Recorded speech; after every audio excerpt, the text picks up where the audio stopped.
Honestly, Riftbound's going serious here. These are the 6 reasons I want to share with you why I think Riftbound's gonna be serious item for collectors, investors, and players, and that they're in it for the long run here. First things first, I mean, look at this, guys. There is a card that's cracked the 6-figure mark, and it's only been 7 months since release of Origins here. It comes from this guy called Robert Stanley, who's been brokering high value cards here in Riftbound, and this is the highest card that's been sold, the Misfortune Regional Qualifier winner card from Houston. The only English regional qualifier card. The owner of that card has sold that card for 100,000 US dollars to a private collector here. And I'm shocked that it's been this high so quickly as well. And look, if you actually look at the card here, it's stunning. This is a stunning piece of art here. And the fact that it's one of one, so the only one in existence here, means anyone can command the price that they want. And honestly, the fact that it's gone for 6 figures is mind-boggling here. And I think it's such a great piece here. And you know, people are thinking like, you know, it's the first one, so the other ones probably aren't going to follow on.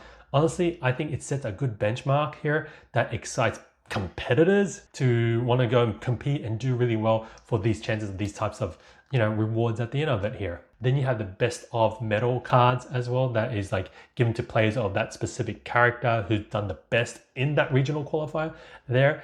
Still no confirmed sales on those ones here as I was looking for it, but other people have found some more. And you know, you get the metal cards as well. Look, they're all great, but the fact that this has cracked over $100,000 shows me that collecting is serious, not just in all these other bigger TCGs, but now Riftbound, who's only less than a year old. And so I think there's huge possibilities here for it to get even more serious. And that's reason number 1. Reason number 2 is Riot is actually making efforts to incorporate counterfeiting measures in their new card sets from set 3 onwards here. They are already imprinting in the middle of the card where you need to shine a light through the back to actually see the Riftbound logo. And so I think that's a really great measure to reduce the number of fake cards that are hitting the market, especially in China. And so I think it's going to be really, really powerful and shows just how serious Riot is taking this collecting side of it here for their game. You know, I mean, like, anywhere else you don't really see it that often here. Even in Pokemon, yes, some people you can tell by when you look at the texturing on the cards, the quality of the card, yeah, but not everyone will know that, right? And sometimes even the best people get spoofed. And as technology gets better and better, the counterfeiting is going to be easier and easier, right? And make it harder for you to differentiate here.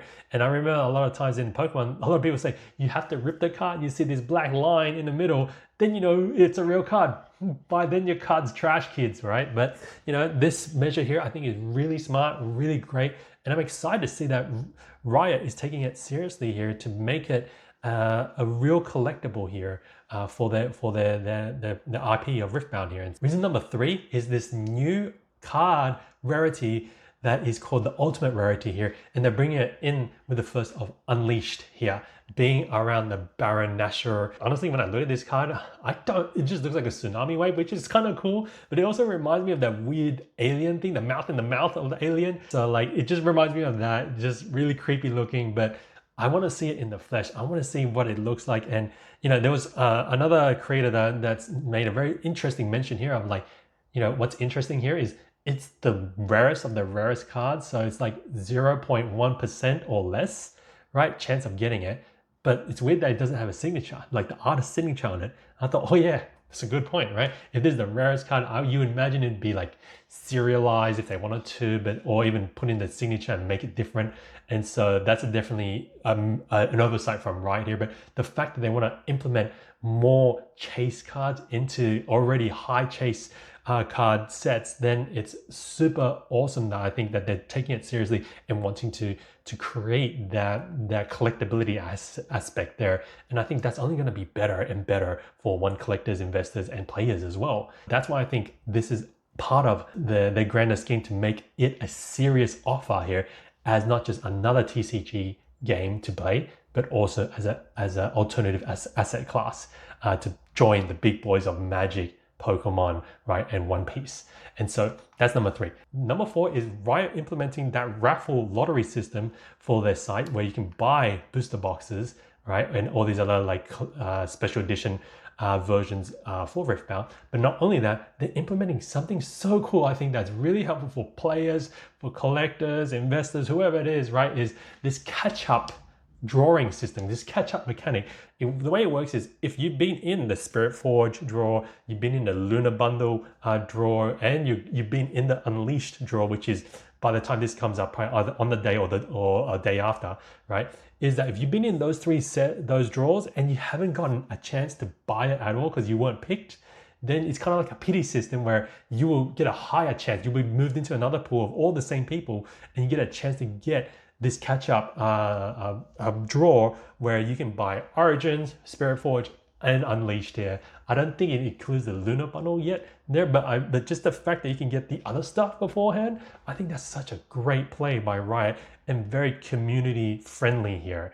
You know, whether collector, player, investor, they're actually actively looking at what the community wants, how to make it better, and they're playing it seriously here. They could have just been like, oh, well, guys, you missed it, that's it. But they're actually making efforts here. Fifth reason here is them expanding their IP. And this is not just something brand new. They're expanding their lore. They're going beyond just the first game of League of Legends, right? They're going to TFT, they're going to, you know, Wild Rift, they're going to 2XKO, TV show of Arcane.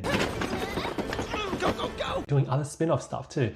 And not only that, they're putting in effort to make the competitive scene really healthy here. You got like Nexus Nights, right? With those Nexus Nights promo packs as well that have different cards in there that people want to go. So if you turn up, you play with the community in your local game store, it's engaging people here. They got summoner skirmishes, right? They got these regional qualifiers, and then they're gonna roll out worlds. I think 2027, 2028, don't quote me on it, I gotta check that again there. It looks like they're really taking it massively seriously here. It just excites me, right, to be part of this journey here, and why I think you should be part of it as well. And the sixth and final reason is these card sets that are coming out already with Origins, already with Spirit Forge.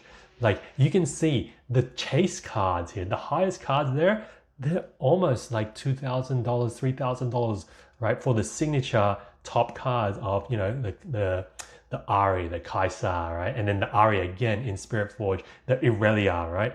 Is they're rating that high. They're asking prices. They're being bought. Confirmed sales of that high price here, which is something beyond what I've seen in Pokemon here, right? But not only that, like a lot of the other signature cards are often usually in the above 1,000 Australian dollars or very close to that part there. And that's probably like what, 700 US there. And that's even for like the lower end ones. And so even the lower end chase cards, what excites me is that I guess if you hit one of those rare cards here, it's actually worth something pretty good. Unlike in Pokemon where I hit like the gold card, but it's only literally worth $7. You know, and so it makes it like the value of the box even better and more appealing. So for me, anyway, personally, to really want to open up those boxes there to just have fun with it and then see if I get lucky in that space here. And I think hopefully the sets that come out in the future, that they continue to hold up their value there. And so this is the reasons why, guys, I think Riftbound's getting super serious as a collectible, as an alternate investable asset here, if you want to hold on to something that hopefully can appreciate. And that's what I'm trying to do for myself here too, right? So I'm trying to get into it here, hold some stuff sealed here, open a few things, collect the cards that I really love to. And I'd love to hear your thoughts on what do you think about all this news that's popping up? What do you think about that one-of-one card selling for over 100,000 US dollars? Sorry, not over 100,000 US dollars here.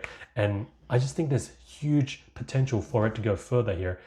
Pending everything else in the world as it stands. So love to hear from you guys.